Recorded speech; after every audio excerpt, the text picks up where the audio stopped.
তোমার লিচু কি ভালো হবে নাকি? মায়া মায়া গাফ আছে কিতা কই না একবার খাই দেখুন এই তো বুঝতে পারবেন কত জানে কত চাই কত ধানে কত চাল মানে? তোমার লিচু কি অঙ্ক জানে নাকি? আরে না এটা অতটা মজা একবার খাইলি পাগল হয়ে যাবেন হ্যাঁ, তার মানে পিছনে যে 4 থেকে 5টা পাগল দেখছি ওগুলো তুমি লিচু খাওয়াইছো? ও বাবা গো!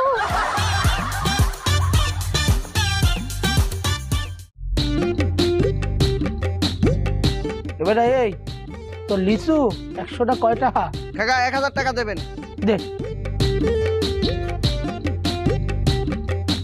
এই যে 50টা আর এই যে 50টা লন এই 100 লিচু।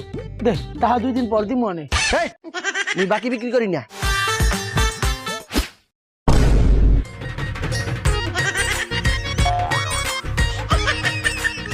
হে কাকা আরেকটু বললেই তো আমি বাকিটা দিয়ে দিতাম।